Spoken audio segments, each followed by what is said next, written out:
السلام علیکم، میں ہوں عارض اشرف اور آپ لوگ مجھے سن رہے ہیں کلاسک انٹرٹینمنٹ چینل پر۔ آج میں آپ کے لیے لے کر آئی ہوں سرپرائز ایپیسوڈ مجھے چاند چاہیے کی ایپیسوڈ نمبر 5۔ ایپیسوڈ کو شروع کرنے سے پہلے جتنے بھی سائلنٹ ریڈرز ہیں کائنڈلی ایپیسوڈ کو لائک کیجیے، کامنٹ سیکشن میں کامنٹ کیجیے، اپنی موجودگی کا احساس دلائیں اور چینل کو سبسکرائب کرنا بالکل مت بھولیے، بیل آئیکن کا بٹن دبائیں تاکہ آنے والی تمام نئی ویڈیوز آپ تک بر وقت پہنچ سکیں۔ تو چلتے ہیں ایپیسوڈ کی جانب۔ مجھے چاند چاہیے۔ مس آپ جائیں یہاں سے، اب کی بار اذلان حیدر اردو میں بولا تھا، جسے وہ حیرانگی سے دیکھتی ہوئی لرزتے وجود کے ساتھ سرحد سے باہر نکل آئی۔ اسے تم نے اچھا نہیں کیا میرے معاملے میں بول کر، ہیری اسے گھورتے ہوئے بولا۔ اپنے معاملے کو چھوڑو ہیری، بس یہ یاد رکھو اگر آئندہ میں نے تمہیں کسی کو اس طرح سے ہراساں کرتے ہوئے دیکھا تو میں پولیس میں کمپلین کر دوں گا۔ اذلان حیدر ہیری کو تنبیہ کرتے ہوئے ایک بار پھر جاگنگ میں مصروف ہو گیا۔ وہ شوق کی سی کیفیت میں اپنے کمرے میں داخل ہوئی، جو آواز باختہ سے اپنا سانس بحال کرنے لگی۔ آخر میرے ساتھ ہی کیوں یہ سب ہوتا ہے؟ اس کی آنکھوں میں کرب کے ساتھ ساتھ سرخی بھی چھلک رہی تھی، یہ سوچ کر کہ اگر آج اذلان حیدر وقت پر نہ آتا تو اس کے ساتھ کیا ہوتا۔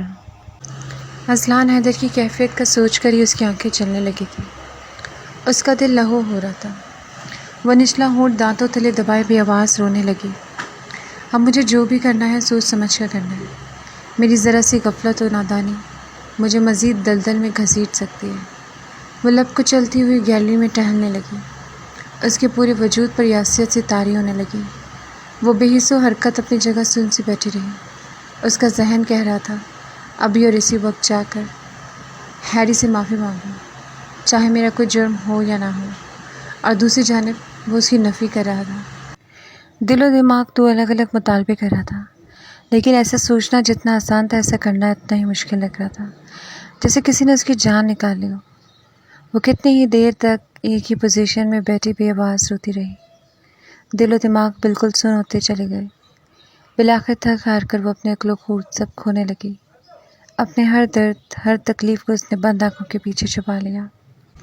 اس نے بامشکل 1 گھنٹے کی نیند پوری کی تھی، جبھی شاید نگاہوں کی تپش تھی کیا نہ کیا آنکھ کھل گئی۔ جہاں سامنے والے گھر کی بالکنی میں اذلان حیدر کو کھڑے دیکھا تو چونک گئی۔ وہ ہڑبڑا کے اٹھ بیٹھی، شرم و جھجک کی وجہ سے نگاہ تک نہ ملا پائی۔ وہ اپنا دوپٹہ سنبھالتی ہوئی کمرے میں داخل ہوئی۔ اسے ایسا محسوس ہو رہا تھا جیسے سر بہت زیادہ بھاری ہو، جیسے کوئی بھاری سل اس کے سر پہ رکھ دیا ہو۔ کتنی دیر سے جانے وہ مجھے دیکھ رہے تھے، میں کتنی لاپرواہ ہو گئی ہوں۔ وہ اپنا دوپٹہ سنبھالتی ہوئی واش روم کی سمت بڑھنے لگی، جبھی کمرے میں کسی چیز کے گرنے کی آواز آئی۔ اس نے اپنے عقب میں دیکھا، جہاں بال پر لپٹا کاغذ تھا جس پر کچھ لکھا ہوا تھا۔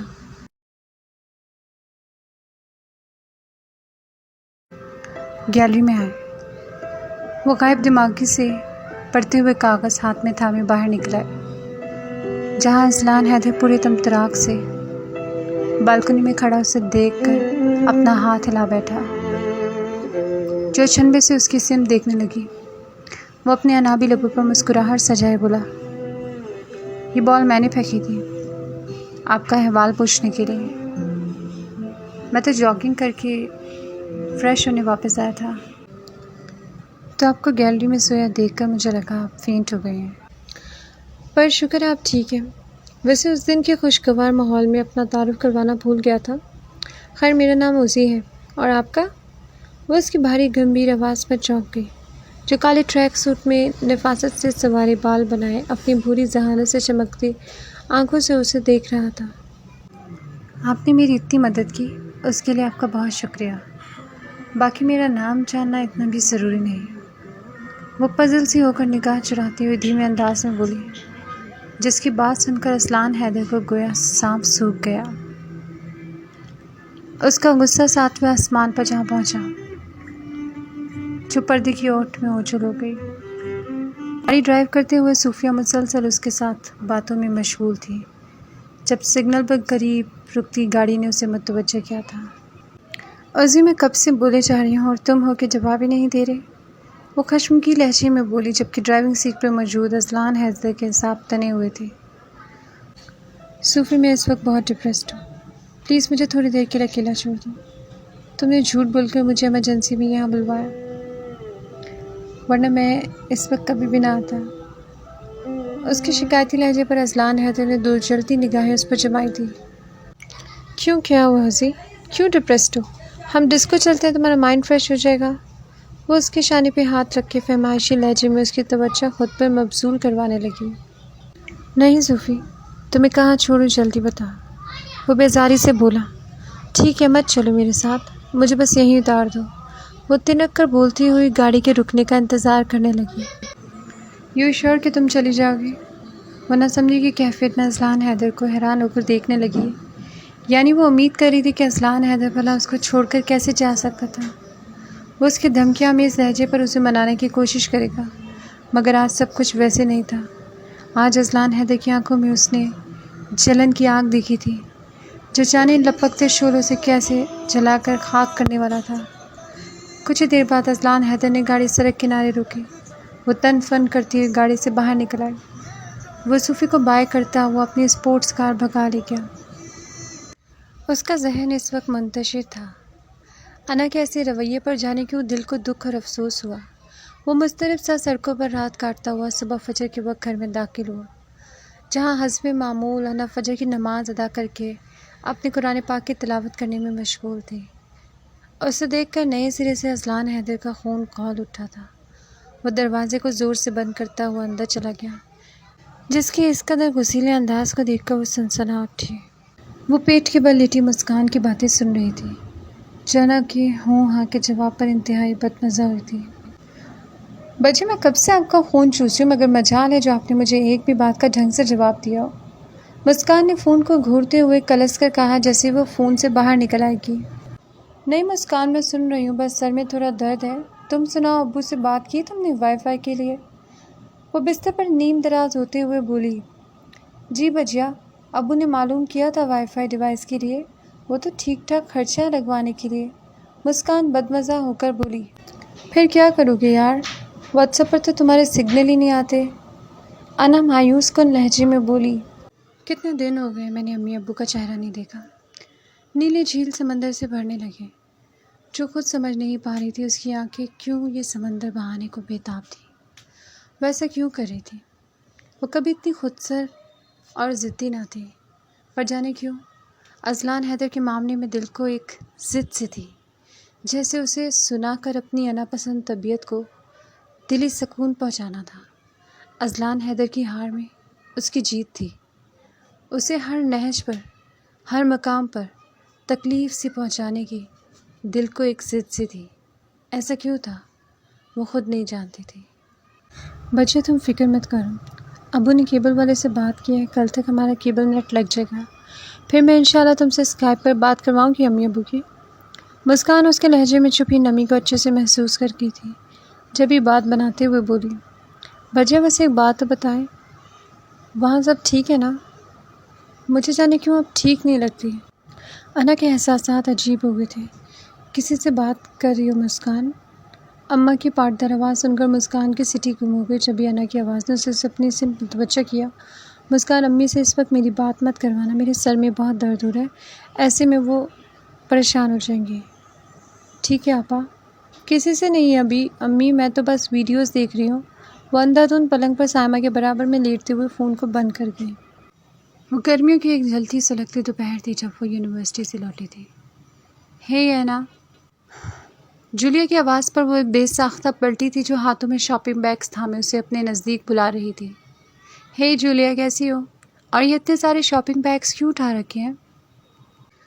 انا اجاز اس کے ہاتھ سے تھوڑے شاپنگ بیگز لیتے ہوئے بولی۔ شکر ہے جو تم مجھے مل گئے، ورنہ میں نے یہیں کہیں سڑک پر گرے ہونا تھا۔ وہ گرمی کی شدت سے نڈھال ہوئی تھی۔ یار تم میرے ساتھ چلو، بس ایک چھوٹا سا کام کرنا ہے، جلدی سے آؤ، پھر مل کر آئس ٹی پیے گے۔ وہ سرسری سا اس کی سمت دیکھ کر پیدل چلنے لگی۔ ہے رکو تو، کہاں جا رہی ہو جولیا؟ وہ اس کی شاپنگ بیگز تھامے ہوئے جولیا کے پیچھے ڈارسی کے گھر چلی آئی۔ یار یہ بیگز اپنے فرینڈ کو دینے ہیں، بس 2 منٹ کا کام ہے، پھر واپس چلتے ہیں۔ وہ مسکرائی تھی۔ اسی اثناء میں ڈیوڈ نے دروازہ کھول دیا۔ Welcome home. انا جاز پر وہ سرسری سی نگاہ ڈالے، دونوں کے ہاتھوں سے شاپنگ بیگس لیے اندر کی جانب بڑھ گیا۔ اندر چلو ہے نا؟ وہ دروازے کے باہر کھڑی انا کو اندر کی سمت گھسیٹنے لگی جو اندر جانے سے انکاری تھی۔ اینا اندر چلو یار، ایسے برا لگتا ہے۔ وہ انا کے کان میں دھیمے سے بولی جو اندر جانے پر منمنائی تھی، مگر جولیا کے آگے وہ ہار مان گئی۔ لاؤنج میں اے سی کی ٹھنڈک نے اس کے شکستہ اعصاب کو قدرے سکون بخشا تو اس نے جولیا کے ساتھ گپے لڑاتے ڈیوڈ کو دیکھا۔ اور مس اینا کیسی ہیں آپ؟ ایک ٹانگ صوفے پر رکھ کر دوسری زمین پر جمائے ہوئے اس نے اپنا رخ انا کی طرف کیا۔ وہ کنفیوز ہو گئی۔ میں بالکل ٹھیک ہوں۔ جانے کیا بات تھی، اس شخص کا گہری نظروں سے دیکھنا اسے کچھ پسند نہ تھا۔ جب ہی سٹ پٹا کر کھڑی ہو گئی۔ میں اب چلتی ہوں جولیا، مجھے کچھ ضروری کام تھا۔ تم ایزی ہو کے بیٹھے یہاں۔ وہ چہرے پر مصنوعی سی مسکراہٹ سجائے بولی، ارے ابھی تو آپ آئی ہیں، کبھی ہم غریبوں کے ساتھ بھی تھوڑا وقت گزار لیا کریں۔ وہ بات سے بات نکالتے ہوئے شریر لہجے میں بولا، نہیں میں کسی اجنبی مرد کے ساتھ وقت نہیں گزارتی۔ وہ سرسری سی نگاہ ڈال کر وہاں سے نکل آئی جو اس کا اس قدر روکھا انداز دیکھ کر سلک اٹھا تھا۔ تیز آواز میں جیسن ڈرولا کا ماما کیٹا گانا بج رہا تھا، جس کے گانے پر ڈانسنگ فلور پہ لڑکے اور لڑکیاں تھرک رہے تھے۔ ان میں صوفیہ کا ڈانس دیکھنے والا تھا، جسے ہر لڑکا اپنی طرف بلا رہا تھا، پر وہ کسی کے ہاتھ نہیں آ رہی تھی۔ اس کی نظروں کا محور صرف اس وقت ایک انسان تھا جو شہنیل کے صوفے پہ بیٹھا سگریٹ پھونکنے میں مصروف تھا۔ اذلان حیدر نے چاروں طرف نظر دوڑائیں جہاں اسے ڈانسنگ فلور پر منی اسکرٹ اور سلیو لیس شرٹ پہنے گانے کے بولوں پر تھرکتی صوفیہ نظر آئی، جسے اس نے تنقیدی نگاہوں سے دیکھا تھا۔ جانے کیوں آج سے پہلے اسے اس کا ایسا لباس واہیات نہیں لگا تھا، مگر اس وقت وہ تھرکتی ہوئی اس کے گلے کا ہار بنی تھی، جسے اس نے بیزاری سے پیچھے کیا۔ کہاں تھے تم مجھے اتنے دنوں سے؟ میں نے تمہیں کتنا مس کیا۔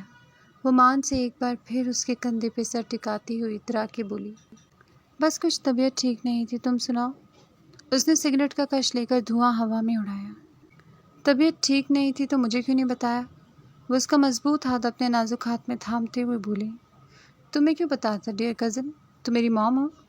وہ بات کو مزاحیہ انداز میں بول گیا جو اس کی بات کو نظر انداز کر کے پھر سے بولی، موم نہیں مگر کچھ اور تو بن سکتی ہو۔ وہ معنی خیز انداز میں بولی جسے سن کر مقابل کے ماتھے پر بلوں کا اضافہ ہوا۔ ویسے تم کیسے رہتے ہو اکیلے اسی؟ میں اسی لیے چاہتی ہوں کہ تمہارے پاس آ جاؤں، پر جانے تم میں کیا پرابلم ہے جو مجھے اپنے ساتھ نہیں رہنے دیتے؟ اس نے شکوہ کیا تھا۔ صوفی ہم کپل نہیں ہیں جو ایک ساتھ رہیں، اس نے سگریٹ ایشٹرے میں مسلتے ہوئے کہا۔